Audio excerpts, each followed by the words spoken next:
Bonjour à toutes et à tous, on se retrouve ce matin en matinale avec des invités exceptionnels puisque nous faisons cette émission avec Tom et Andrea. Bonjour Tom. Salut Martin. Et Andrea. Coucou. Et Rachel, évidemment. Bonjour tout le monde. Ouais, salut Rachel. De Cosmoludo, c'est la première fois que vous venez au chalet, donc c'est un grand plaisir pour nous de vous accueillir, de vous présenter les jeux de société de Cosmoludo, surtout un jeu de société de Cosmoludo, parce que vous le voyez dans le menu, on va commencer par vous parler, c'est notre fil rouge de la semaine, de votre sélection de l'As d'or. C'est vous qui faites la sélection de l'As d'or cette semaine. Pour chaque catégorie, vous allez voter pour vos jeux préférés. On a déjà fait mardi les jeux enfants, mercredi les jeux experts, je crois. Jeudi hier, nous avons fait les jeux initiés. Vous avez fait des très bons choix à chaque fois. Et aujourd'hui, vous allez choisir quels sont les jeux qui sont sélectionnés dans la catégorie principale. Le jury ne s'est pas encore réuni, il le fera un peu plus tard, mais ils suivront vos choix, on le sait déjà. Ils me l'ont confirmé en off. Ensuite, on vous parlera des jeux Cosmoludo.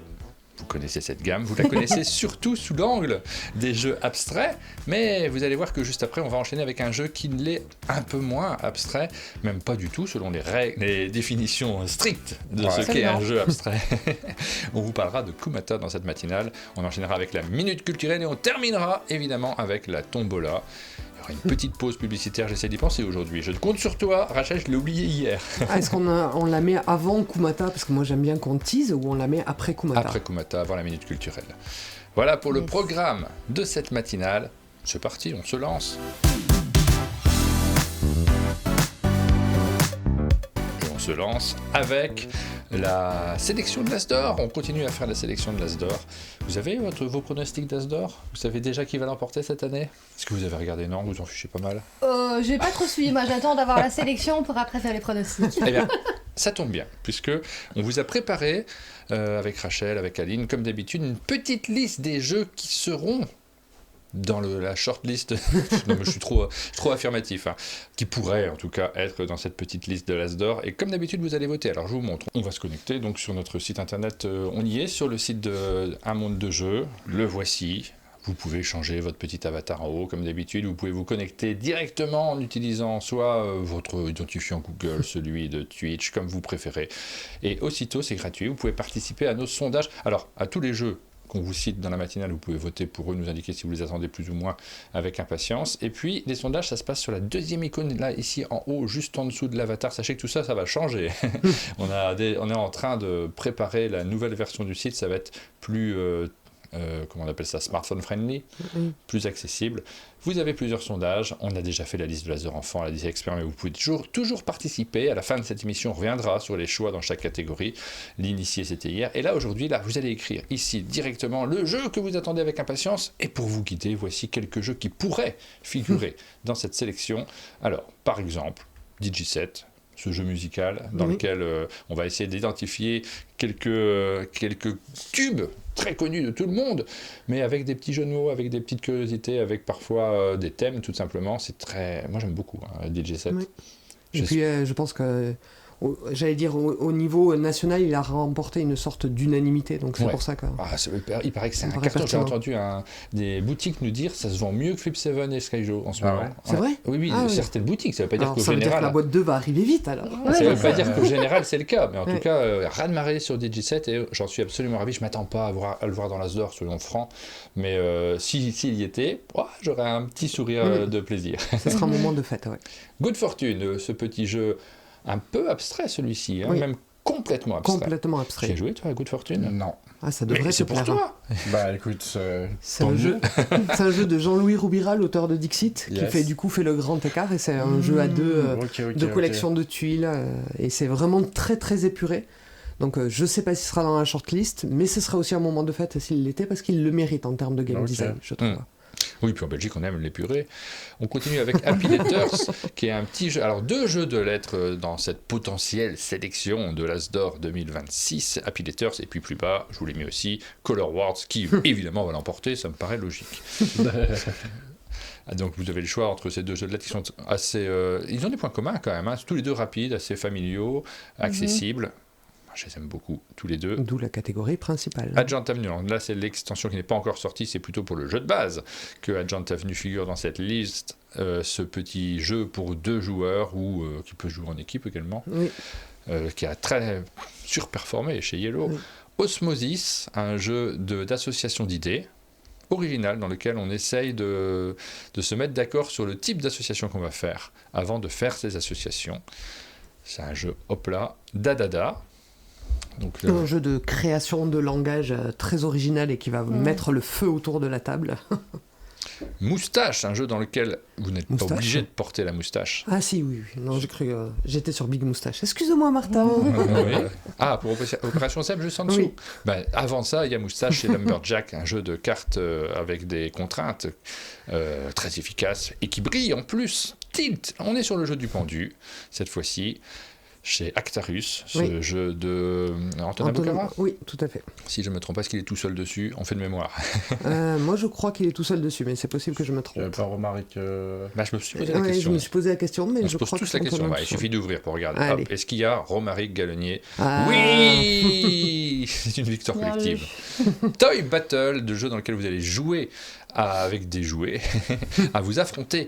C'est un des favoris de cette sélection de l'Asdor 2026 sera j'ai l'impression qu'il n'y a pas Tech Time dans notre liste. Alors, je rajoute Tech Time à l'oral. Pourquoi Tech Time n'est pas dans la liste là? Qu'est-ce qui se passe? Je crois qu'on l'a mis en initié. Non, mais il n'est pas en initié, Tech Time. Vous avez le droit de le mettre dans cette catégorie.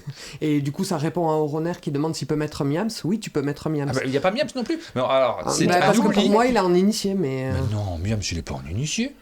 Tu te fiches de moi. Pour moi, il est là. Hein. Mais on l'a pas annoncé hier. Je pense que c'est des longues discussions. Ça dépend de plein de choses. Moi, je fais pas jouer Miams à ma mère. Vous mettez-le dans la rubrique que vous voulez. C'est vous qui décidez, c'est pas nous qui choisissons. En tout cas, moi, je mets Tech Time et Miams dans ces catégories-là. Et tant pis s'il n'y a pas la mère de Rachel autour de la table. On dirait la tienne. Ouais. Opération Zèbre, c'est un jeu dans lequel on va barrer des phrases sur une liste, une petite énigme. Pour découvrir quelque chose, on va barrer des phrases, on va essayer d'en barrer le plus possible pour marquer un maximum de points, tout en laissant cette énigme compréhensible. C'est malin, ça crée de l'ambiance autour de la table également. Daydream, le jeu à cocher. Oui, d'Anthony Perron et Benoît Turpin, édité chez Disto Studio, et effectivement qui sorti édition. À Cannes, voilà, qui a quand même déclenché quelques passionnés de par sa magnifique édition. Ouais, super édition, j'aime. Vraiment bravo à l'équipe de Disto Studio pour ce jeu. Ça fait partie de cette petite boîte qu'on a envie de sortir aussi pour les regarder. Ça, c'est pas un détail. Ouais. Symbiose, une sorte... Alors, c'est vrai qu'on le résume de manière inélégante en général en disant que c'est une sorte de Skyjo, mais avec beaucoup plus joueurs, puisqu'il y a des effets qui agissent en tout cas. Les cartes agissent les unes avec les autres. Présage, un jeu par équipe, il n'y en a pas beaucoup dans cette sélection, mais là vous pouvez jouer par équipe de 2 contre 2. Il me semble, hein, on peut jouer à 3 contre 3, non Si, à 6 tu joues à 3 contre 3. On peut jouer à 3 contre 3 également. Super belle édition aussi, hein. C'est vrai que les cartes sont magnifiques. Et puis... Flip 7, ça fait partie aussi des jeux qui ont marqué l'année 2026 en France. 2025 en France, 2024 à l'étranger, parce qu'il date un peu plus que ça, je pense, Flip 7. C'est pas une nouveauté mondiale. Non. Mais en France, c'est cette année, mais sinon, c'est à Essen il y a 2 ans. Ouais. Une trace brillant aussi, celui-là. Oui. Et c'est alors, des cartes qui brillent, on en a quelques-uns. Hein. Et pour terminer, le vainqueur de cette année, ce sera Color Wars. Très probablement, on découvrira en fin d'émission quels sont vos pronostics, mais moi je m'attends à ce que vous votiez tous pour Color Wars, le meilleur jeu de l'année, sans contestation. En tout cas, on a fait un sondage cette nuit à 2h du matin, quand j'étais tout seul en train de préparer les écrans, et clairement, il est arrivé nettement en tête, avec 100% des votes. J'étais surpris, mais bon, écoute, on verra si c'est également votre choix sur le chat. Je m'attends pas à le voir non plus, parce que c'est du jeu de lettres, c'est toujours un peu clivant, mais qu'est-ce que je l'aime ce jeu. Tu vois, c'est marrant parce que du coup ça amène au moment de la sélection qui pour moi est un moment de fête, même s'il n'y a pas forcément mes chouchous à l'intérieur. Il y a toujours des jeux auxquels tu t'es attaché et que tu trouves pertinents qui sont dans cette liste-là. Oui. Moi j'adore le moment de la nomination. Ah ouais. Voilà, ça sera pour la fin du mois, pas dans si longtemps que ça, hein, dans 10 jours, on découvrira la liste sélectionnée par le jury de l'Asdor. Ça y est, dernière ligne droite. On est curieux d'attendre. On est curieux d'attendre parce que quand on connaîtra cette liste, ce sera une nouvelle attente qui démarrera pour un nouveau mois. Voilà. Pour la sélection de cet Asdor que vous faites avec nous ce matin, on enchaîne avec les jeux Cosmoludo. Je l'ai fait avant toi. J'étais prête, Martin. Tant mieux. Alors par contre, si on se met à commenter notre changement de menu, ça va animer l'émission et je vais faire un menu sur le changement de menu. Les jeux Cosmo Ludo, vous connaissez les jeux Cosmo Ludo. Vous êtes déjà, pour vous présenter un peu, les deux personnes derrière cette maison d'édition. Vous êtes que 2 dans la boîte ? Oui. Que 2 personnes. Et situés à des endroits différents ? Vous couvrez l'Europe ? Absolument. Belgique et France. Belgique et France. Ouais. Alors, on va vous présenter un peu mieux, puisque vous n'occupez pas forcément les mêmes fonctions dans la boîte. Tom, toi, tu es plutôt sur le côté... Moi, mais... tu es plutôt sur le côté développement du jeu ? Moi, je suis sur le côté éditorial, choix du jeu, sur tout ce qui est DA, sur tout ce qui est côté édition pure. Ouais. Et, mais Andrea aussi, un petit peu quand même. Donc, Oui, mais c'est pas défini, on partage quand même un petit peu les compétences de chacun, quoi. Et toi, Andrea, du coup, tu travailles sur quoi plus particulièrement ? Alors moi, je fais plutôt tout ce qui est administratif, compta, communication, logistique, tous les trucs chiants, quoi. Ah ouais. Tu voudrais pas travailler pour un monde de jeux ? Le moins créatif, on va dire. J'ai pas assez de temps, malheureusement, mais...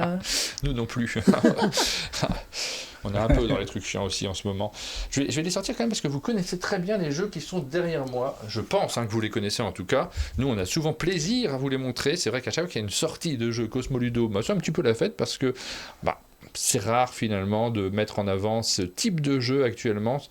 Je ne dirais pas que c'est moins à la mode parce que je crois qu'il n'y a pas de mode sur ces jeux-là. Ils ont toujours existé. Les jeux abstraits ont toujours eu une place dans nos ludothèques, toujours eu de l'intérêt, en tout cas pour nous qui suivons les jeux de société. Mais on est à la fois, tu le dis, souvent dans un marché de niche, un peu. Dans le marché ludique, en tout cas, oui, c'est une niche. Après, effectivement, si tu prends, je pense, à l'échelle mondiale humaine, c'est peut-être moins une niche. Non, c'est ça. C'est ça qui est surprenant. C'est qu'en fait, c'est peut-être, si on vendait des jeux, si on vendait un Flip 7 à l'échelle mondiale en présentant le jeu avec un petit pitch à la télévision, et un Mana en même temps, il est probable que les gens de prime abord, sans avoir fait la partie, se lanceraient sur Mana parce que ça parle à tellement de monde. Il faut tester. Oui, en plus.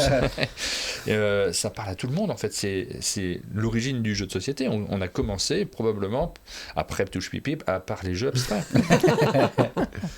Mana, c'est le premier. Ouais. Alors quelle est l'histoire c'est pas le premier en fait. C'est une réédition. Donc on a commencé avec le Pantarei, le Camon, le Mana et le Okito. Donc les 4 premiers, comme ça. J'avais Ils sont sortis en même temps. Ouais. J'avais l'impression qu'ils sont sortis par vague de 2. Très joli. C'est joli, c'est vrai que c'est pas mal ça. Waouh. Et du coup, il y en a 3 qui sont une réédition. Donc Camon qui est un jeu de Bruno Catala, Mana et Pantarei qui sont des jeux de Claude Leroy, et puis un nouveau jeu, Okito, là-bas, qui lui est une création. De Claude Leroy aussi, on voit qu'il y a un rapport avec Claude Leroy quand même, vous le connaissez bien. Il est à l'origine de plein de choses, Claude Leroy. Si vous le connaissez un peu, c'est l'auteur de JGS, forcément, qui a marqué beaucoup de monde. Et Bruno Catala aussi à la création de la maison d'édition. Ce qui est plutôt cool. Oui, c'est très chouette. Et pourquoi cette maison d'édition ? C'est une première question très ouverte, mais on a envie de connaître l'origine. Par une sorte de logique, mais un peu aventureuse, parce que c'est pas vraiment un choix de faire ça. C'est vrai ? Ouais. À la base, c'est vraiment... c'est la rencontre avec Claude Leroy et son univers ludique à lui. Oui. Mon univers graphique, design, qui est ce que je faisais avant, en fait. La combinaison des deux. Cosmo Ludo, une première édition, puis la découverte du monde ludique à Cannes. Et puis après, le désir de faire un truc qui est plus solide que la première édition. Et après, l'aventure d'éditeur, la galère d'éditeur. Mais il y a du plaisir derrière quand même. Énormément, mais les gens qui choisissent d'être éditeurs sont un petit peu courageux, tordus. Plus que ceux qui choisissent d'être auteurs. Je crois que choisir d'être quelque chose, c'est pas facile. C'est vrai. Ouais, il y a plein de métiers qui sont un peu compliqués. Mon fils est fan, nous dit Orener, il fait jouer tout le monde et chaque boîte a sa propre mécanique. Ça fait plaisir. On a également le comptoir des jeux, je suis pas surpris par ce commentaire du tout, connaissant les très chouettes livres. Tu les connais, les livres du comptoir de Jean-Manuel ? Comme les jeux du Moyen-Âge. Yes, bien sûr, oui, bien sûr. Ils sont jamais très loin de moi, ces livres-là, qui sont des petits bijoux, on vous les conseille à chaque fois. Et donc, connaissant les livres de Jean-Manuel, je m'attendais forcément à ce que cette gamme de jeux qui parle à notre cœur de joueur en général. Il y a clairement une corrélation dans le style. J'ai jamais été dans la boutique. Un de ces quatre, on fera un tour de France, Rachel. On essaiera d'aller voir différentes boutiques comme ça. Si un jour on croule sous l'argent et qu'on se dit on peut se le permettre, parce que j'aimerais bien aller voir cette boutique. Je suis sûr que ces jeux-là ont leur place quelque part, qui sont mis en évidence, parce qu'il y a des classiques, parce qu'il y a une histoire du jeu à l'intérieur, parce qu'il y a Claude Leroy. On a dit qu'il était à l'origine de plein de choses. Il est à l'origine de JGS. Il est un peu à l'origine de Blue Orange d'une certaine manière aussi, puisque ça a lancé Blue Orange. Ouais, c'est vrai. Le jeu de Claude. C'est vrai. Avant, il faisait Jacques Taléa. C'est Timothée Leroy. C'est son fils qui faisait Jacques Taléa. Exact. Et donc, il a commencé avec des jeux abstraits aussi. Et puis, après, ils ont rencontré... donc, c'est Jalal et Timothée qui ont rencontré Thierry. Et effectivement, Claude, il a bien supporté le départ de Timothée, de son fils, oui, il l'a soutenu aussi avec son premier jeu et avec JGS notamment.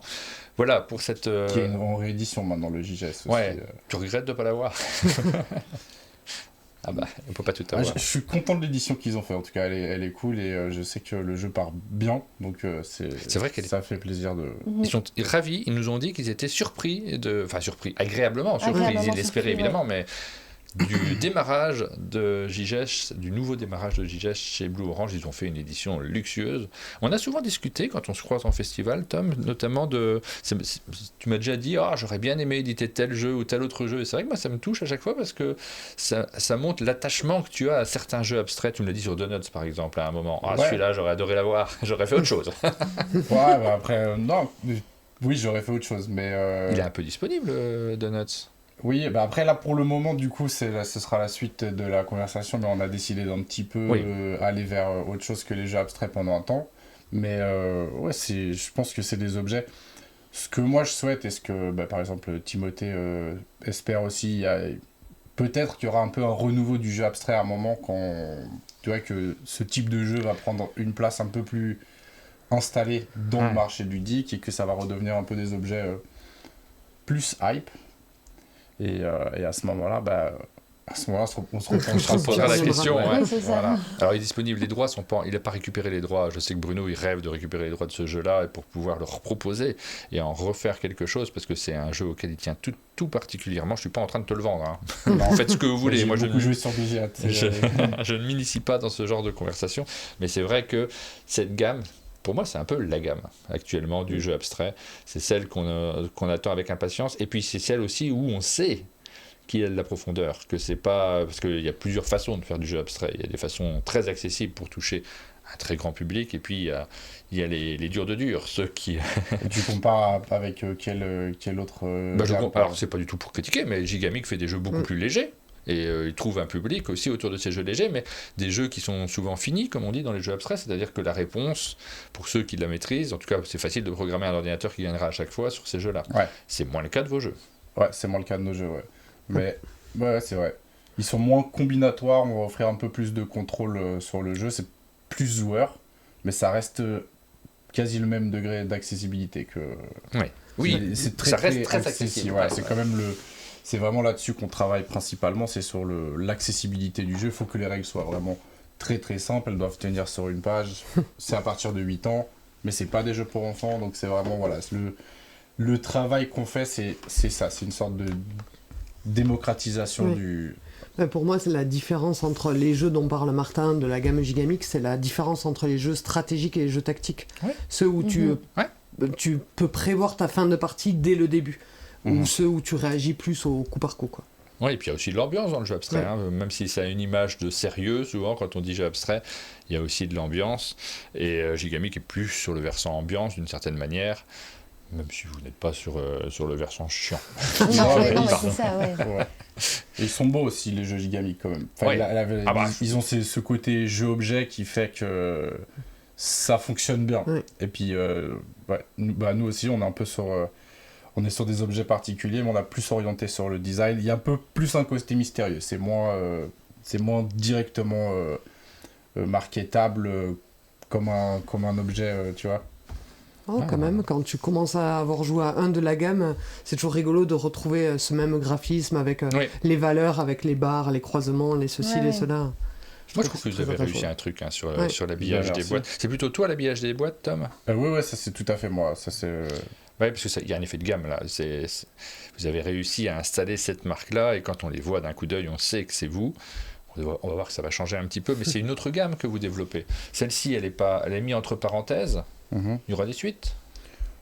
Probablement, oui. Ouais. Juste ça, on sait pas encore. On voit pas encore assez loin dans l'avenir pour te le garantir, mais oui, a priori, c'est quelque chose qui doit être continué. Mais là, il y a une petite bifurcation sur d'autres choses. On en reparle. Andrea, toi qui gères aussi notamment les réseaux sociaux, tu t'en occupes aussi, particulièrement.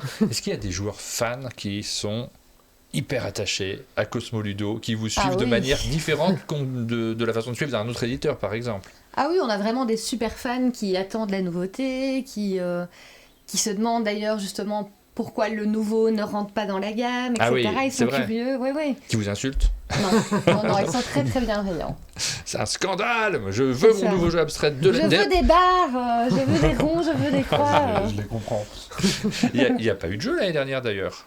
Non, on a vraiment pris le temps de travailler la nouveauté parce que ça sort de la gamme actuelle. Et donc, on sort un petit peu de notre zone de confort aussi parce qu'on va être sur un jeu plus thématisé. Et donc, on a pris le temps vraiment de faire ça comme il faut. Et on est très content du résultat, donc on espère que ça plaira aussi. Et une année comme ça, l'année 2025 où il n'y a pas de jeu qui sort, est-ce que ça a été une année plus facile ou non, on ne se rend pas compte, mais c'est très intense parce qu'on prépare l'année suivante ? Ah oui, tout à fait. C'est pas parce qu'on n'est pas sur le terrain, entre guillemets, qu'on ne nous voit pas, qu'on ne travaille pas derrière. Et justement, en fait, ça change rien. Toi, tu es joueuse aussi de jeux abstraits très particulièrement ? Alors, au départ, non. Pas plus que ça, mais le fait de développer les jeux et d'être derrière, tu te découvres une passion que tu n'avais pas avant et c'est vraiment génial, quoi. Parce que tu as une profondeur de jeu et j'aimais pas spécialement les jeux abstraits avant, donc par exemple les échecs et tout, c'est pas mon truc. Oui. Mais bon, voilà, le jeu abstrait est le jeu le plus connu. Enfin, Après, les échecs. Vous faites pas des échecs, hein, c'est pas parce que les échecs, c'est un jeu qui est compliqué en réalité. Hein. Oui, mais souvent, on va dire que les échecs sont associés aux jeux abstraits. Si on pense à un jeu abstrait, souvent c'est les échecs ou les dames. Et puis moi, pour avoir vu en festival, Andrea, quand elle explique les règles d'un jeu et qu'elle vient parfois conseiller les enfants et des choses comme ça. On voit qu'elle analyse le plateau très rapidement, on sent qu'il y a eu quelques parties derrière. Ah bah oui, ça bien sûr, forcément, c'est des jeux sur lesquels l'expérience compte, la mémoire compte. Souvent sur les jeux abstraits, sont paradoxalement des jeux de mémoire, et ça on s'en rend pas toujours complètement compte. Évidemment, il faut une flexibilité du cerveau pour réussir à trouver les bons coups, mais une connaissance des parties qu'on a déjà faites et un souvenir de ces parties-là, c'est essentiel pour progresser dans du jeu abstrait. J'ai envie de te relancer là-dessus, Tom, quand même, parce qu'on n'éduquerait pas un peu les gens. Non, parce que tu m'as dit, j'en ai marre, je laisse tomber l'explication de ce qu'est un jeu abstrait. J'arrête. Revenons-y. Il y a une définition que tu connais, que tu partages, qui est une définition, on va dire... officielle, bah oui. Et quand on la donne, les gens nous engueulent en disant « Ouais, mais pour moi, c'est pas ça, je suis pas d'accord. Voilà. » Comment ça, t'es pas d'accord ? C'est la définition officielle. « Ouais, mais je suis pas d'accord avec l'officiel. » Et donc la définition officielle, c'est que c'est un jeu à information complète où il n'y a pas de hasard, donc les deux joueurs ont les mêmes informations complètes pour pouvoir analyser les coups qu'ils vont jouer. Donc il faut anticiper. Et la définition la plus commune, quand on pose la question à quelqu'un, ça va être plus que... C'est un jeu qui n'est pas thématisé. Donc c'est parce que c'est le mot abstrait qui génère ça. C'est que les gens se disent, il y a abstrait, donc c'est abstrait. Par exemple, les échecs, il y a un thème aux échecs. Oui. Voilà, j'imite les gens. Oui, c'est ça. Du coup, moi, j'ai fini par quand même accepter qu'il y ait une espèce de... Non, pas toi. Non. Mais Tom, non. Non, on le redéfinit, là. On va dire, j'ai accepté que dans le langage, c'est trop fatigant de lutter contre... Oui, mais bon. Alors, si vous regardez, si vous allez sur les définitions, si vous allez sur Wikipédia, on va sur Wikipédia. Tiens, on fait ça ce matin, on est des fous. Mais je crois qu'un synonyme de jeu abstrait dans la définition qu'on a en commun, c'est jeu combinatoire aussi. Jeu de stratégie combinatoire abstrait. On appelle jeu de stratégie combinatoire abstrait. Et souvent, on dit jeu abstrait, comme ça, on réduit. Mais en fait, c'est le dernier mot de la définition. C'est des jeux qui se jouent à deux, ou deux équipes en opposition, dans lequel les joueurs ou les équipes jouent à tour de rôle, dont tous les éléments sont connus, il n'y a pas d'éléments cachés. C'est pour ça que, on l'a dit ce matin, le petit jeu Good Fortune, c'est un jeu abstrait, où le hasard n'intervient pas pendant le déroulement des jeux. Le hasard, c'est par exemple, tu pioches dans un sac, tu tires ta tuile et tu la joues. Et hop, c'est plus un jeu abstrait si tu fais ça. C'est tout. C'est vrai que je m'étais jamais fait la réflexion que c'était que des jeux à 2 ou en équipe. Mais parce que du coup, si tu rajoutes des intervenants supplémentaires, tu rajoutes une part de hasard il va faire ça, il va rebondir comme ça. Bah non, soit tu pourrais faire une mécanique à plusieurs joueurs avec des informations complètes. En fait, c'est surtout que quand la partie démarre, il y a des informations complètes. Ouais. Tout ce qui va se passer va être anticipable. Tu peux voir tous les arbres. Voilà. Blocus, c'est un jeu abstrait, mais à 4. Oui. Ah, voilà, Blocus, c'est un pur jeu abstrait. Ouais, c'est ça. Et le vocable abstrait, c'est marqué en dessous, est ici à prendre comme un synonyme de théorique. C'est pas un terme qui permet de dire qu'il n'y a pas de thème, c'est pas ça du tout, parce qu'il y a souvent des thèmes dans certains jeux abstraits en tout cas. C'est juste théorique et il y a plusieurs sens au mot parfois. Donc, vous pouvez pas dire je suis pas d'accord. Il n'y a pas à être d'accord ou pas d'accord, c'est la définition. Ok, tu m'as remotivé là. Bah oui, tu m'as remotivé. On se laisse pas faire. Alors j'ai ressorti ces deux-là, je les montre quand même parce que il y a mon petit préféré, moi c'est Yoxi que je préfère dans cette liste de jeux. Et c'est une autre question qu'on peut vous poser, par lequel on commence. Quelqu'un qui arrive et qui dit bonjour, je suis sûr que certains l'ont fait assez régulièrement. Bonjour, je voudrais découvrir un jeu abstrait. Qu'est-ce que vous faites ? Qu'est-ce que vous répondez, Andrea ? Vous êtes combien ? Ok, 2, parfait. Alors, est-ce que tu aimes bien jouer... est-ce que tu as déjà joué à un jeu abstrait ou non ? C'est une vraie question. Et après, c'est en fonction de ce qu'ils aiment bien. Est-ce que tu aimes bien Puissance 4 ? Est-ce que tu aimes bien le Uno, par exemple ? Si je prends ces deux exemples-là, le Uno, on va plutôt partir sur un Camon. Oui, j'ai vu la comparaison sur le site de Merci Camon et Uno. Merci pour l'intervention de la boîte. Pourquoi ? Parce que le Camon, en fait, la mécanique est super simple. On va jouer soit sur la même couleur, soit sur le même symbole. Donc là, c'est le petit raccourci Uno qui parle à tout le monde. Oui, c'est vrai. Ouais. Oxono, par exemple, là, ça va être différent. Là, le but, c'est d'aligner 4 pièces. Donc un peu comme Puissance 4. Ouais. Sauf que là, la petite subtilité, c'est qu'on peut faire soit 4 pièces de la même couleur, soit du même symbole. Et là, c'est le petit twist, c'est que c'est pas que la même couleur. Et donc là, tu peux utiliser les pièces de l'adversaire pour gagner. Et c'est ça qui est sympa. Et donc, on reste sur une mécanique rassurante pour les gens qui connaissent pas du tout les jeux abstraits, pour partir sur la découverte de nos jeux, quoi. Et Yoxi, non, tu ne proposes pas à quelqu'un qui découvre ? Si, Yoxi, si vous aimez bien Martin. On est sur une mécanique qui est moins connue, c'est plus oui, mais c'est aussi original. Moi, je trouve que dans Yoxi, il y a un petit côté... vous êtes joueur de jeux de société, vous n'avez pas peur d'avoir une petite règle qui surprend, parce que souvent, les joueurs de jeux de société, on cherche aussi l'originalité, et elle est bien présente dans ce jeu-là. Après, ça va dépendre évidemment complètement des gens. Du coup, ça peut être rigolo dans le chat de savoir s'ils connaissent la gamme, lequel ils préfèrent. Parce que Martin, il préfère Yoxi, mais moi, c'est Camon, mon préféré. C'est vrai, c'est Camon. Oui. Et c'est toujours intéressant de savoir pourquoi. Peut-être parce que alors Oxono Yoxi que j'aime beaucoup, Mana Pantare, ça fait longtemps que je les ai pas joués. Ça me demande beaucoup de concentration et du coup à un moment donné je me sens en faiblesse. On peut pas être fort sur tous les jeux.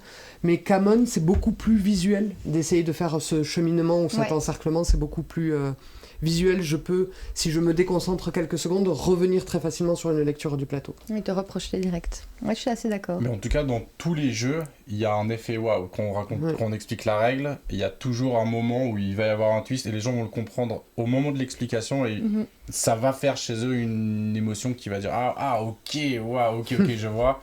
Et c'est toujours très accessible. C'est pas un truc compliqué à comprendre, c'est toujours un truc simple, mais il y a quelque chose dans tous nos jeux qui va vraiment faire ok, ça va être cool. Il va y avoir un twist, voilà. Et c'est vrai que les jeux sont du coup ça donne un peu comme dans les jeux board game classiques, il y a un truc qui va créer une certaine excitation chez les gens quand déjà on explique le jeu et ils le comprennent direct. Donc ça prouve que les jeux sont accessibles. Par contre le Mana et Pantare sont un peu plus experts, c'est deux jeux qui sont un peu plus brainy. Oui.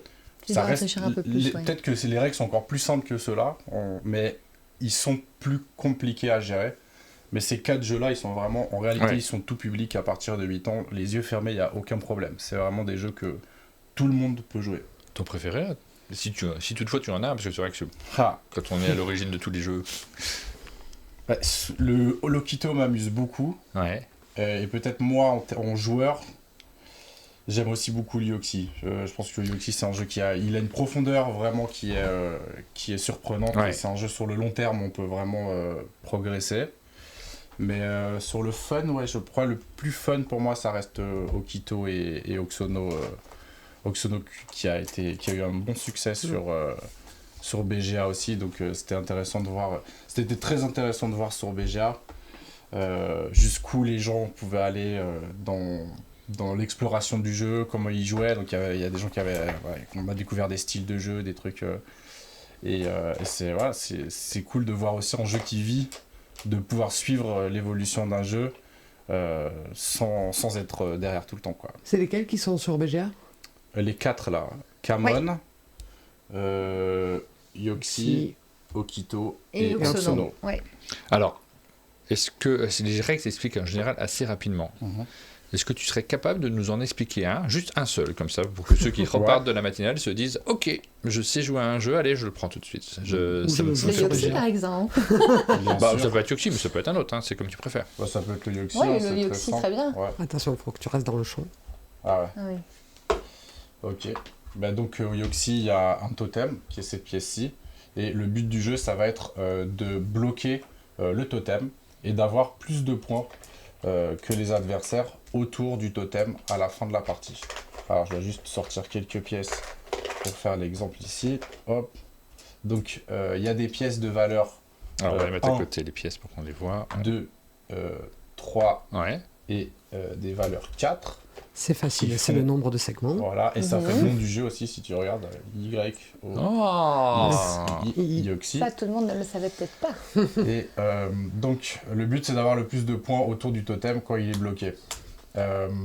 Le totem, on le déplace de une case dans n'importe quelle direction autour de sa position de départ. Donc, on déplace le totem, et puis on place une de ces pièces autour du totem sur n'importe quelle case autour de sa position. Donc il y a deux couleurs, il y a les blancs et il y a les rouges. Il y a les blancs et les rouges. Donc on joue chacun son tour. Maintenant par exemple les blancs vont redéplacer le totem en diagonale ici, placer une pièce et ainsi de suite. Sauf que on peut aussi sauter par-dessus les pièces de sa couleur, une ou plusieurs, jusqu'à la première case vide. Et puis on place une nouvelle pièce autour du totem. Et le petit twist qui est particulier, c'est que si par exemple on a un cas de figure comme celui-ci, bon là j'ai toutes les mêmes pièces, mais si on a un cas de figure comme si on a un cas de figure comme celui-ci et que c'est aux blancs de jouer, ils vont pouvoir sauter par-dessus leur pièce pour rentrer dans cette enclave. Donc là, vu mon explication, on va croire que le totem est bloqué, mais pas du tout, puisque si on voit le coup suivant, les rouges vont sortir par là. Mais comme les blancs, ils ont déplacé le totem et qu'ils ont joué sur une case, ils vont pouvoir placer une nouvelle pièce autour du totem. Là, il n'y a pas de case libre autour du totem, ils peuvent la jouer donc où ils veulent. S'ils la jouent ici, ils bloquent le rouge et la partie est terminée. À ce moment-là, on va juste comptabiliser les points de chaque joueur autour du totem. Ok ? Et donc là, c'est le blanc qui l'emporterait. Voilà, 1, 2, 3, 4, 5 points. Et les rouges n'ont que 2 points. Voilà, vous savez jouer. Vous savez jouer à Yoxi. Si vous n'avez pas la boîte, vous savez, vous pouvez la trouver par exemple sur le site du comptoir des jeux. On va regarder, tiens, je jette un petit coup d'œil. Parce que souvent, alors c'est des boutiques, allez dans vos boutiques, évidemment, c'est ce qu'on est en train de vous dire, on ne vous dit pas d'acheter sur les sites internet forcément, mais ces boutiques, elles ont aussi des sites internet et c'est parfois utile parce que ça arrive que des jeux soient nulle part, sauf dans une boutique qui tient beaucoup. Le comptoir des jeux, je vais voir s'il y est. Parce que sinon, c'est un scandale. Jérémy Partinico, auteur toulousain. Et grand joueur d'échecs. Et grand joueur d'échecs, ouais, c'est important quand même. Mais du coup, lui, il a fait ce travail sur le Yoxi et sur Oxono de... Regardez, il y est, donc vous pouvez commander Yoxi. J'ai vérifié juste avant, comme ça, sans avoir... C'était un piège. C'était un vrai piège. Là, par exemple, dans cette matinale, vous vous dites, je connais ce jeu, peut-être même j'ai envie d'en prendre plusieurs, c'est possible. Je le prends, et hop, je reçois chez moi, je connais déjà les règles, j'ai plus qu'à y jouer. En plus, j'ai découvert l'équipe, ils sont fort sympathiques, j'ai envie de les soutenir. C'est aussi pour ça qu'on fait ces matinales, c'est vous faire découvrir, c'est pas vous faire acheter, c'est pas ça que je suis en train de vous dire, mais c'est vous faire découvrir les différents jeux et vous y attacher parce que il y a de l'émotion dans le jeu de société, il y a des histoires que l'on raconte, vous la connaissez celle-ci. Tu vas éternuer, c'est ça ? Oui, peut-être. Et tu crées un événement autour du fait que tu vas éternuer ? J'essaie de me retenir. On va attendre que... On attend la fin, c'est super. Il y a un nouveau jeu, il y a une nouvelle gamme, il y a une nouvelle direction. Avec quand même des points communs, moi je trouve. Il est là, regardez, il arrive. Pom, pom, pom, pom, pom, pom. Tadam ! Kumata. Dominer la jungle avec votre clan. Vous changez un tout petit peu de ligne puisque ce n'est pas marqué 2 joueurs. Déjà, c'est la première chose là, je suis choqué. Et ensuite, je vois que il y a une part de hasard dedans, c'est pas du tout un jeu abstrait. Bah non, c'est pas du tout un jeu abstrait du coup. Là, il y a Yoann qui a marqué tout à l'heure sur le Wikipédia anglais, ils disent que l'abstraction... l'absence de talent. Qu'est-ce que j'ai vu et le premier truc est avancé. Sur le... mais alors du coup, les Anglais, ils sont bêtes, les Anglais. Hein. Franchement, je veux pas lancer des rumeurs, mais... Donc les échecs, c'est pas abstrait. Non, je dis rien. Sérieux. Voilà, hop, je laisse ça sur le côté. Kumata, de quoi s'agit-il? Qu'est-ce que c'est que ce revirement de stratégie? Ben, du coup, Kumata, ce sera pas une gamme, mais on a décidé de faire des jeux qui sont un petit peu plus market-friendly. Ouais. Hein, donc on va chercher des auteurs qui font pas du tout le jeu abstrait. Là, c'est qui, là, par exemple Claude Leroy. Non, on garde c'est une bonne team et le jeu est à la base plutôt type abstrait. Ouais. Mais on l'a beaucoup travaillé, on l'a beaucoup développé pour arriver à quelque chose qu'on s'était fixé. Donc on s'était fixé un peu des ingrédients auxquels on voulait répondre et on a pris le temps qu'il fallait pour le faire. Et du coup, Kumata, c'est un jeu de 2 à 4 joueurs qui est thématisé autour de la jungle. C'est un jeu tactique, stratégique, mais très très simple et très très accessible. Et puis un peu méchant, on peut le dire. Et très méchant, ouais. Très méchant, ouais. Bah oui, ça va être la jungle. Vous êtes très méchant. Oui, même la tagline, elle est plutôt gentille. Ça aurait pu être autre chose. C'est quoi la tagline? Dominer la jungle avec votre clan. Oui, ça va. C'est gentil. On dit un petit mot, Andrea, sur ces illustrations, puisqu'il y a une petite histoire sur la couverture et je la trouve... Moi, elle m'a plu, en fait. Donc, j'ai envie de la partager avec ceux qui nous écoutent. C'est que la première boîte, c'était celle-ci?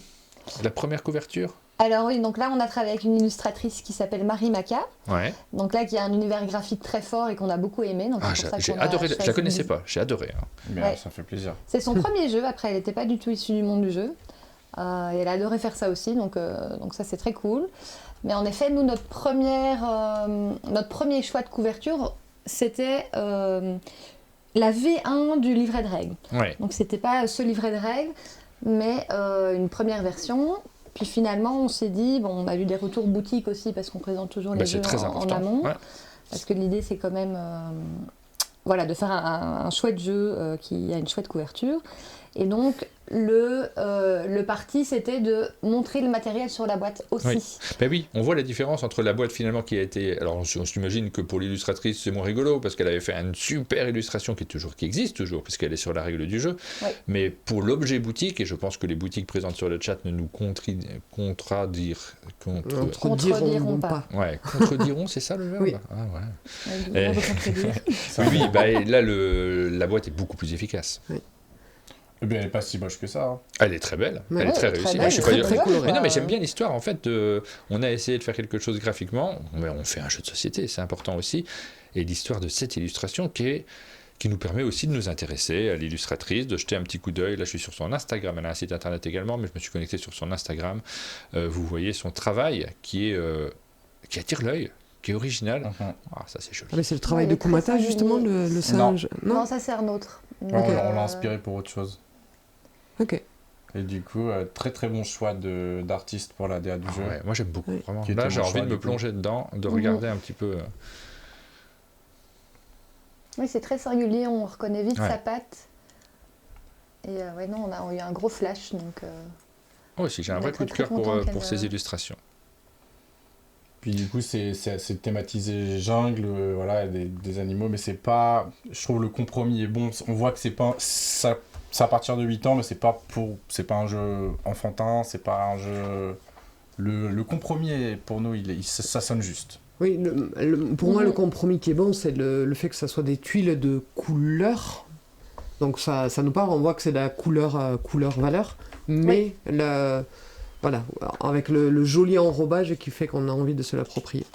Est-ce que tu nous le pitcherais pas, Tom? Ouais. C'était juste devant. Je te le propose à toi parce que tu es devant, en fait, donc c'est plus facile d'avoir accès au matériel pour le montrer. Très éloquente aujourd'hui, donc... Elle l'est toujours. Toujours, oui, c'est ça. Toujours, c'est vrai. Donc là, on crée un petit plateau en plaçant des grandes tuiles carrées, les unes à côté des autres. Ça vous donne des zones avec des numéros.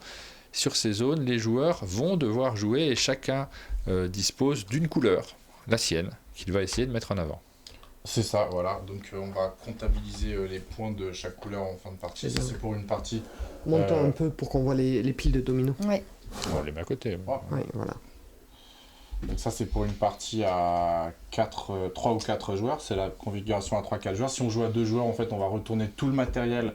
Et on peut jouer à 2. On peut jouer à 2, voilà. Et donc le jeu, il est vraiment calibré pour du 2 joueurs et calibré pour du 3-4 joueurs. Ça, c'est important. On a vraiment... C'est pas...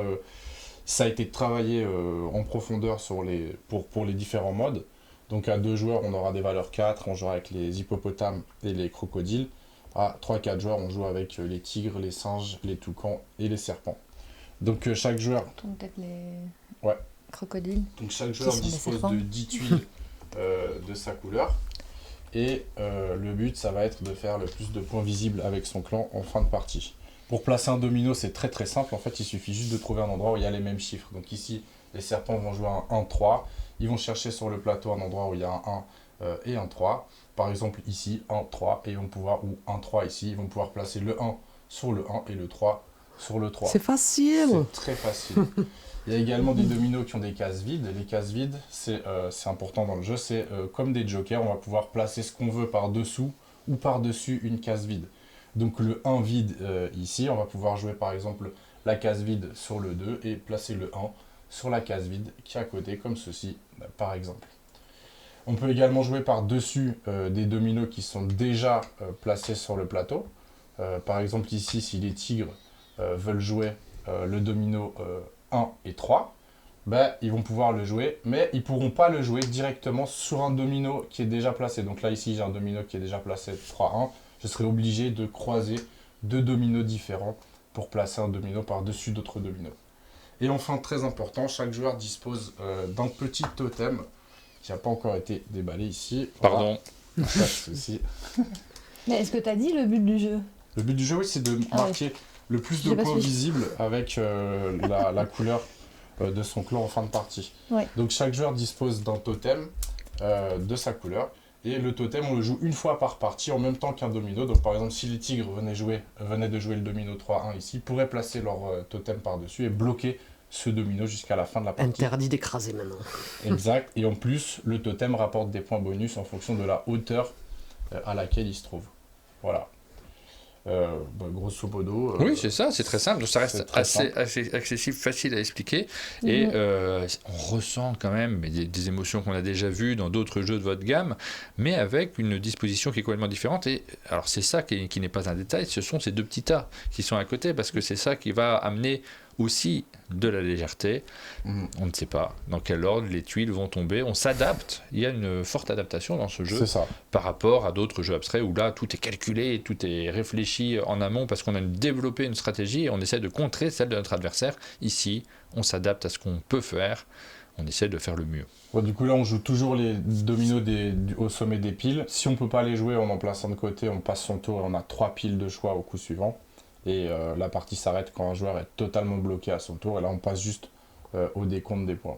Alors, il y a des modes aussi, des variantes. Donc, par exemple, après avoir testé une première partie, on peut jouer en mode dédale, où on va placer le plateau comme on veut, en fait, du moment qu'il y a au moins une case qui est connectée. Donc, on peut créer vraiment différentes configurations. Et il va y avoir plein de subtilités dans le jeu. On va avoir des petites cases qu'on va essayer d'isoler pour marquer des points, puisqu'en fait les joueurs ont déjà des points sur le plateau au commencement de la partie. Chaque joueur a 14 points. On va essayer de préserver des points sur le plateau, marquer... Voilà, il y a énormément de subtilités dans ce jeu-là, mais c'est très très très simple à gérer. Et plus on joue, plus on va les découvrir. Mais on peut jouer en ayant une certaine avance. On peut jouer avec des joueurs qui n'ont jamais joué, on va prendre le même plaisir. Les joueurs qui n'ont jamais joué vont prendre le même plaisir. Donc oui, tout ça fonctionne très bien. Et le truc dont les gens ne se rendent peut-être pas compte, c'est que cette constitution en 3D va faire des situations de blocage où la montagne s'amoindrit au fur et à mesure voilà. et les solutions se raréfient. Et de déblocage aussi. Du coup, des fois, on peut forcer un joueur à jouer à un endroit. Pour aller écraser le troisième. Petit détail important, à la fin de la partie, on va comptabiliser les dominos qu'on a réussi à bloquer ou pas jouer aussi. Donc, tout ce qui est visible à sa couleur va compter positif. Oui, la réserve compte aussi, quoi. Donc ça, c'est important. Oui. Et on peut faire un max de points avec ça aussi. Et puis les jokers, du coup, ne rapportent pas de points. Non, mais ils peuvent écraser les grands points des autres. Ils sont très méchants, les jokers, ouais, ils sont très méchants. Il y a un peu de méchanceté dans le jeu. Bon, c'est pas la méchanceté, on essaie de gagner. La jungle, comme ça. C'est la loi de la jungle, c'est tout. C'est la vie est comme ça, c'est une leçon de vie ce jeu. Alors vous pouvez pas l'acheter tout de suite parce qu'il n'est pas encore disponible, il sort quand? Alors il sort officiellement le 13 mars en boutique. Après on aura quelques boîtes en avant-première à Cannes. Ah là là. Sur le stand Cosmoludo. Et les gens commencent à noter, je veux aller à Cannes en avant-première. Pas beaucoup. Combien dans ces cas-là quand on arrive à en emmener un petit peu? Là j'en aurai 250. Ouais, donc il faut se dépêcher. Ouais. Tous les jours il n'y en a plus. Bon, c'est pas 10 boîtes, hein, mais voilà, pour 4, c'est pas beaucoup. Bon, vous pouvez venir jouer et... Oui, venir le découvrir. Déjà, voilà. Je veux dire qu'il n'y a plus que 2 semaines à patienter. On ne vendra pas les jeux démos, c'est promis, on les gardera jusqu'au dimanche. Oui, parce que parfois ça arrive sur des festivals où on présentait la gamme abstraite qu'on n'avait plus de jeux à vendre et les gens voulaient absolument acheter les démos. Ah oui. Ah ouais. Et du coup, ok. Il y avait un petit discount, mais voilà. Donc ça fait partie des petits rendez-vous qu'il faut se fixer pour le Festival de Cannes, sinon ne vous inquiétez pas, le jeu arrivera sur la boutique du comptoir des jeux après, et toutes les autres évidemment. Je regarde si vous avez beaucoup commandé du Yoxi sur le comptoir des jeux. Comment ça, il est toujours en stock?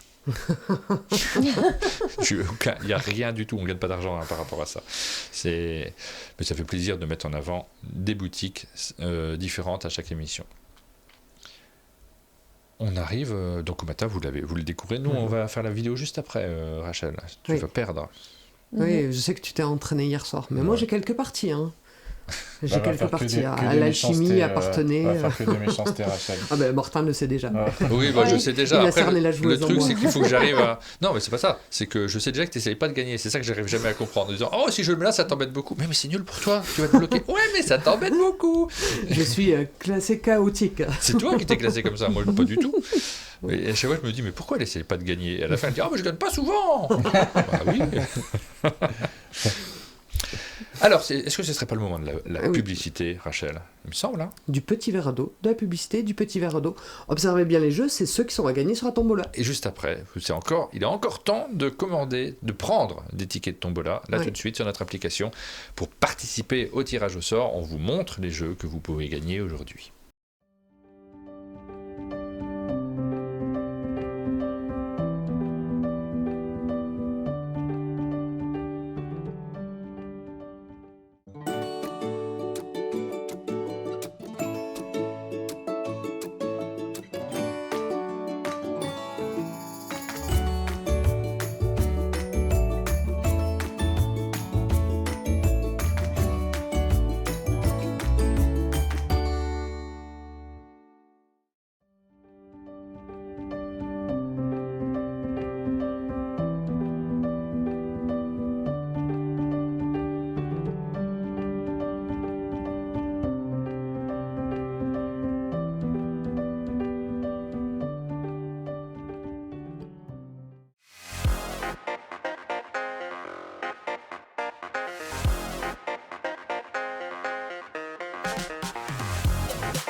England, a kingdom for taking across the sea. My name is Mathilde, and my Norman family dreamed of ruling England's fertile and rich lands, despite its Anglo-Saxon inhabitants. And so it is today, as I, its queen, rule England. What do I hear? You and your fellow conspirators dare to oppose my godly right to rule? Beware, because my family's wrath runs deep.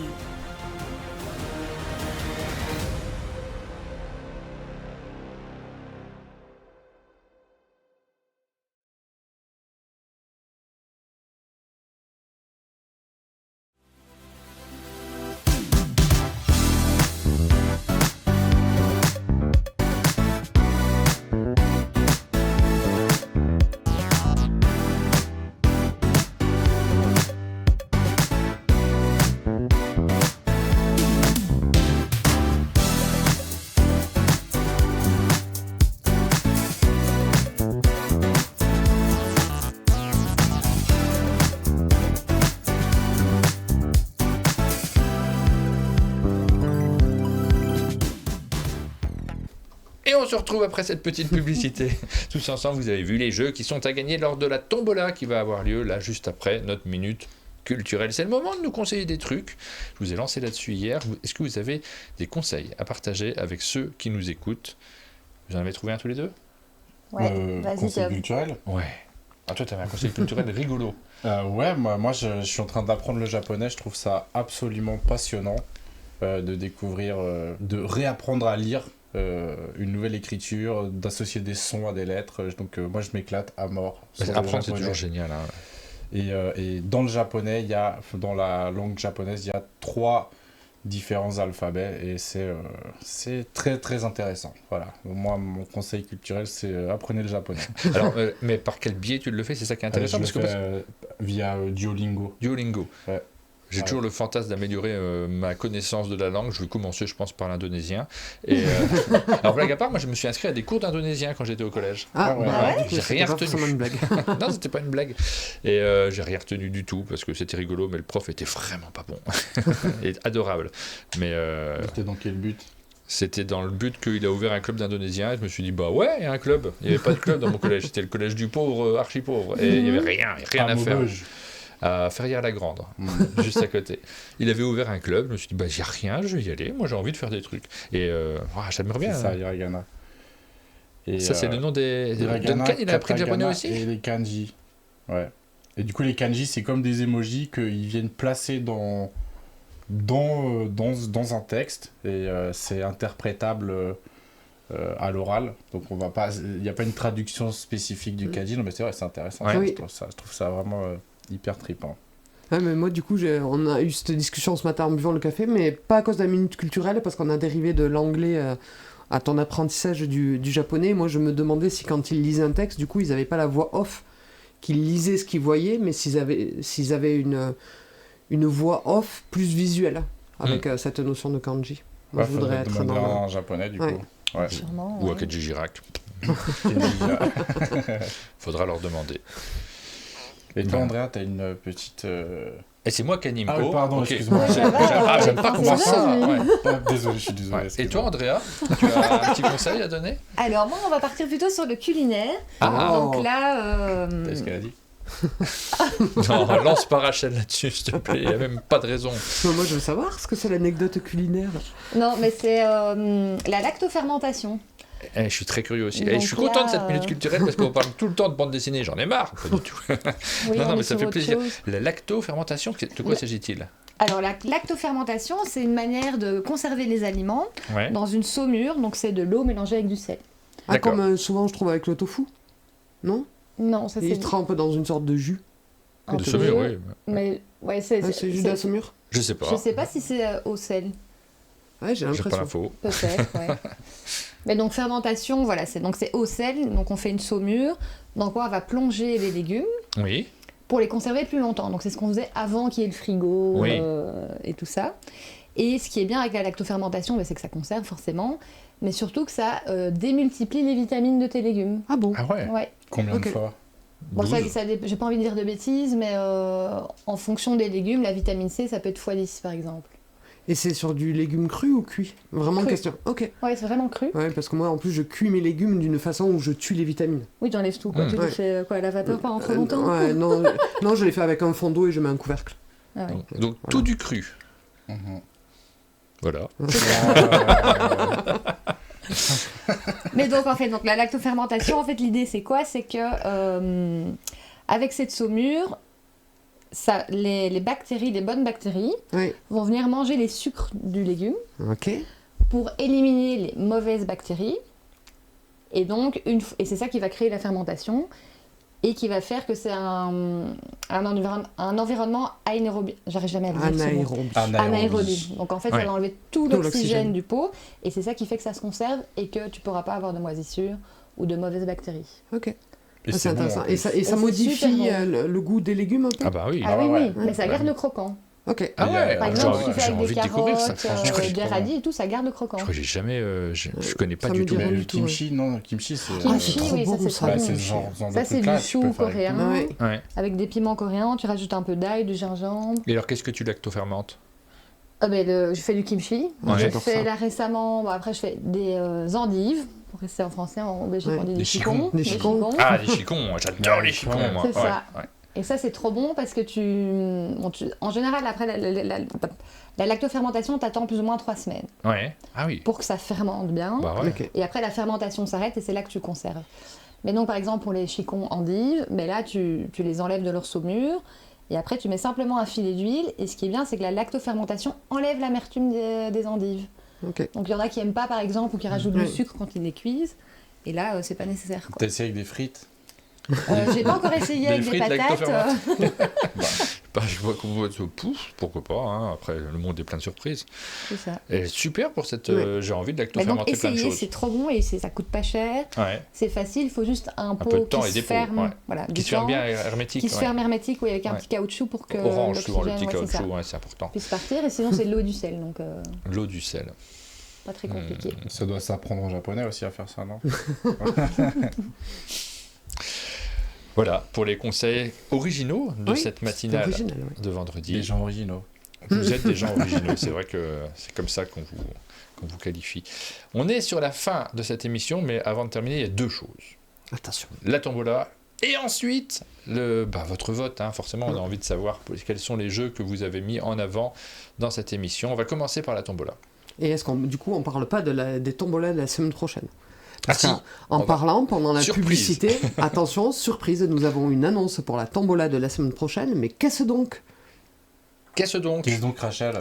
Ah bah qu'est-ce donc c'est à moi, oui, on a dit que c'était moi. Eh bien, on a le grand plaisir de vous faire gagner toute la gamme Cosmo Ludo. Toute la gamme des jeux abstraits. Comment ça, toute la gamme? Toute la gamme Cosmo Ludo abstraite. Mais toute la gamme Yoxi aussi? Oui, Yoxi fera partie de la gamme. Oh non. Après, on peut tous les reprendre. Voilà. Donc, c'est toute la gamme abstraite. Donc, c'est vraiment les jeux abstraits pour 2 joueurs. Ça fera beau dans vos étagères. On a Super Céleste qui nous demande sur le chat toutes. You toutes? Pas 1, pas 2, pas 3, pas 4, pas 5, mais 6. Il n'est pas sorti. Pas Akumata, oui, évidemment, il n'est pas encore sorti. Toute la gamme abstraite, Toute la gamme abstraite des jeux Cosmo Ludo sera en lot pour la tombola de la semaine prochaine. Alors attention, vous prenez votre ticket tout de suite, c'est pour celle d'aujourd'hui. Attendez le tirage au sort et prenez votre ticket pour celle de la semaine prochaine si vous voulez gagner toute la gamme, toute. Et ça aussi, c'est de l'anaérobie. Ouais, voilà. Bon, allez, tirage au sort. Aujourd'hui, le lot sont super aussi, puisque Dixit Kids, donc vous allez pouvoir y jouer a priori avec des plus jeunes, mais aussi FIF England, vous allez y jouer a priori pas avec des plus jeunes. Non, pas avec des plus jeunes, et en plus, c'est pas que FIF England, c'est avec plein de beaux matériels, le tapis néoprène, les pièces en métal, et l'extension des bâtiments en 3D. On sympa, mais ça vaut pas la gamme Cosmo Ludo. C'est pas mal aussi, quand même. Le tirage au sort est prêt, on va commencer par recharger. Donc je recharge. C'est fait. Ensuite, on rafraîchit. Donc je me rafraîchis. Hop, notamment derrière les oreilles. On rafraîchit les subs, c'est-à-dire tous ceux qui se sont abonnés sur Twitch notamment et sur notre appli umdj.fr. On va vous offrir à chacun un ticket déjà, pour tous ceux qui se sont abonnés sur notre chaîne. Donc n'hésitez pas à le faire, c'est le moment de le faire. Et ensuite, je lance l'animation et on regarde combien de personnes ont participé à cette tombola. À chaque fois, les gens ils sont hypnotisés. Ça me fait trop plaisir. Et voilà, tous les tickets. Est-ce qu'on passe les 1000 ? On passe les 1000 Pas beaucoup, mais on passe les 1000 cette semaine. C'est pas toutes les semaines qu'on passe les 1000. On sent que les lots vous ont attisé également. Il va y avoir un tirage de sort. Est-ce que tu vois un ticket rare ? Oui, je vois un ticket rare. Regarde, il y a un shadi qui se balade. Cool. Où ? À quel niveau d'écran ? Au milieu. Au milieu, il est un peu caché. Là, tout de suite, il est caché. C'est Cédric, je crois, qui a ce ticket rare. C'est important. Hein. Il y en a un deuxième en bas à droite, de Julie, qui a récupéré un ticket rare de shadi. Alors, en bas à droite, vous ne le voyez pas parce qu'il est derrière notre écran, mais moi, je le vois. Julie Narbonne, qui a un ticket rare. Bravo. Une chance sur 200 de l'avoir. Est-ce que en plus... un ticket rare va faire gagner. L'un d'entre vous, on va le voir directement. On commence par vous faire gagner 50 patates. Qui ? Je mélange un petit coup. Qui gagne les 50 patates ? Attention, c'est parti. Paf ! Et c'est Max Rioc qui remporte 50 patates. Bravo. Donc ça te donne l'équivalent de 2 tickets et demi pour le prochain tirage, si jamais tu veux les consacrer à cela. Soutenu par Florian Grenier. Qui gagne 100 patates, mesdames et messieurs. 100 patates, c'est énorme. Moi, je veux les patates. 100 patates. T'as participé ? Moi, j'ai pris un ticket cette semaine. Oui, j'ai pris un ticket. J'espère que je vais gagner 100 patates. Attention, tirage au sort. Attention. Oh, c'est Debo qui fait gagner Icky Girl. 100 patates, l'équivalent de 5 tickets si tu veux les consacrer à acheter des tickets pour la semaine prochaine. Et Debo porte vraiment chance en ticket. Ouais, c'est vrai. Essayez d'avoir un ticket Debo. Je choisissais pas, mais essayez. Premier lot, Dixit Kids. Qui remporte le Dixit Kids ? J'ai hâte. C'est maintenant. Il s'agit de Elmic88, que l'on croise souvent, Elmic88, qui remporte le Dixit Kids. Donc tu vas recevoir un petit message pour obtenir ton adresse, parce qu'on ne l'a pas du tout en réalité. Et directement chez toi, l'éditeur t'enverra le jeu Dixit Kids à ton domicile. Bravo à toi. Qui gagne le lot Fief England, chez qui je m'invite pour jouer à Fief England, c'est vrai, on l'a même pas nous. Oui, attention, chez qui je m'invite. Tirage au sort, c'est parti. Le vainqueur, c'est moi, c'est pas moi. Ice Beers. Ice Beers, le ticket numéro 249 qui remporte ce Fief England. Bravo à lui, bravo à tous ceux qui ont participé. Merci à tous ceux qui ont participé et merci évidemment aux éditeurs qui vous ont accompagné pendant toute cette semaine sur ces jeux. Grâce à Antares d'ailleurs, que vous voyez, c'est son ticket. Parce que les tickets sont à l'image de quelqu'un à chaque fois. Comme ça, tu veux les collectionner comme les Pokémon. Il m'en manque tellement. C'est vrai, il t'en manque encore ? Ah, beaucoup. C'est vrai ? Ouais, il y en a un que j'ai en 8 fois. Ah, c'est moi, j'espère. Non, c'est pas toi. Voilà. c'est Jube que j'ai eu 8 fois. Ah bon ? J'ai 8 tickets Jube. Et t'as déjà joué avec Jube ou pas encore ? Non. C'est vrai, il faudrait qu'on organise quand même une soirée jeu avec lui. Il m'en manque 3, nous dit Laura. Soirée Jube. Il m'en manque la moitié. Soirée jeu avec Jube. Il nous reste, pour terminer cette émission, à regarder le jeu que vous allez... qui sera la sélection de l'Asdor, plus exactement. On va regarder les 3 jeux qui ont été sélectionnés par notre public. Hop, je me connecte au sondage. Il corrige les fautes d'orthographe. Du sondage. Comment ? Oui, il faut corriger tout ça. Alors, nous sommes... Ah, Johan dit qu'il a regroupé. T'as pas besoin de... Il a regroupé. Merci beaucoup, Johan. Merci beaucoup. Alors, je vous annonce les jeux qui sont sélectionnés dans cette catégorie. On reprend les autres catégories peut-être, oui. C'est peut-être pas mal de recommencer. Déjà, dans la catégorie Asdor Enfant, sachez que la sélection est tombée de l'Asdor. Breaking news. Les jeux qui sont sélectionnés, ce sont Cascadia Junior, Archeo et l'île des Mookies. Je crois que ça a changé, hein ? Non ? Il n'y avait pas Splendor Kids qui était... Si, oui. Ça a changé, c'est Cascadia Junior qui remontait à la 3e position. Je regarde un petit peu parce que j'ai pas regroupé juste avant. Oui, c'est ça. Allez. Hop, il y en a un qui a voté Zénith quand même dans les jeux enfants. Ensuite, dans la catégorie des jeux experts, les jeux qui sont sélectionnés par notre public, c'est Wondrous Creatures qui est en tête, devant Sweetlands et Kikai. Voilà pour la sélection experte. Ça me paraît être une sélection possible. Tout à fait, en fait, c'est la sélection. Oui, c'est la sélection, d'accord. Il est possible que les gens se trompent, le jury se trompe, ça arrive chaque année. Ensuite, dans la catégorie initiée, les jeux qui sont sélectionnés pour cette année, ce sont Zénith, largement en tête, devant Rebirth et Tech Time. Voilà la catégorie initiée. Tech Time serait dans cette catégorie? Moi, je le mets dans cette catégorie-là, mais ça va être un dur exercice que le jury, j'ai plein d'empathie pour eux. Ouais. C'est possible. Ça l'arrange, le jury, en plus, de le mettre dans cette catégorie-là. Oui. Parce que les places sont limitées dans la catégorie principale. Et dans la catégorie principale, alors, à voir, parce que Tech Time, il est aussi dans cette catégorie-là. Donc, il va falloir trancher, monsieur le jury. Si Tech Time est dans la catégorie initiée, dans ce cas-là, on aura Toy Battle, Flip 7 et Digi7 en 3e position. J'aime beaucoup cette sélection, chère audience. J'y crois pas. Je m'attends à Toy Battle, je m'attends moins à Flip 7 et Digi7, mais on découvrira si c'est le cas, et si c'est le cas, ça sera une très chouette sélection. On a Miams juste derrière, qui est pas très loin, et Adjant Avenue. Voilà, pour vos votes, merci beaucoup à tous ceux qui ont participé, qui nous ont donné leurs indications. C'est la fin de cette matinale. La semaine prochaine. La semaine prochaine, plein de monde. Tu les as de tête parce que j'ai pas révisé. Non, j'ai pas révisé, mais attends, j'ai mon planning ouvert. Je peux te dire ça. Attends, si on voit. Donc on aura du Guillaume Shifumi qui sera là. On a Charles Amir et les 2 auteurs de mythologie. Lundi, chaud, hein, parce qu'on a Guillaume et les sorties à faire en même temps. Oui. Comment on se débrouille? Ou à moins qu'on le place. Est-ce qu'on le fait lundi ou mardi, les sorties? Ou est-ce qu'on fait une autre émission en live et on essaye d'être juste 1 heure sur les 2? Ah, on dit à Guillaume de venir à 8h30? Oui. Il y a beaucoup de sorties la semaine prochaine? Un peu, ouais. Ça commence, hein. Mais j'allais dire pas des marquantes, qui sont quand même des trucs de gamme et tout ça, où on peut essayer d'aller vite. Ouais.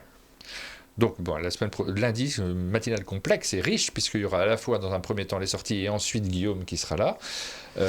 Mardi, donc Charles Amir qui sera et présent. Les 2 auteurs qui viennent nous voir pour mythologie. Ouais. Ensuite, à un moment donné, on a Bruno, mais je ne sais pas s'il sera là sur une matinale pour Château Rossignol, si je dis pas de bêtises. Oui, bien sûr. Et ensuite, on aura Thomas Planète. Voilà, c'est riche. Très chouette semaine, la semaine prochaine également. Ah, Johan, je suis désolé, à chaque fois, pas de grosses sorties. Il y a des One la semaine prochaine. Et en quantité. Sache, Johan, première chose, je te dis merci pour l'écriture de mon prénom sur la tranche de la boîte. Et on y a joué hier avec Andrea et Tom. Ouais. Yes. Pour me rafraîchir les règles. J'ai bien éclaté d'ailleurs. Moi, je les avais même pas en tête, mais c'est Rachel. Hein. Sinon, j'aurais dit en nombre de des sorties, Johan, je voulais dire ça comme ça. Ouais, tu te rattraperas jamais. C'est parti. On ne doit plus revenir que 4 fois pour avoir une tasse au chalet, c'est ça, hein? Oui, c'est ça. Ouais. Donc il va falloir sortir des jeux. Mais on parle de vous la semaine prochaine grâce à votre incroyable lot pour la tombola. Yes. Incroyable, moi je ne reviens toujours pas. C'est la fin de cette émission. On vous souhaite à tous un bon week-end et on vous donne rendez-vous la semaine prochaine pour plein de nouvelles émissions, vous l'avez compris. Bonne journée à tous. Ciao. Bye bye.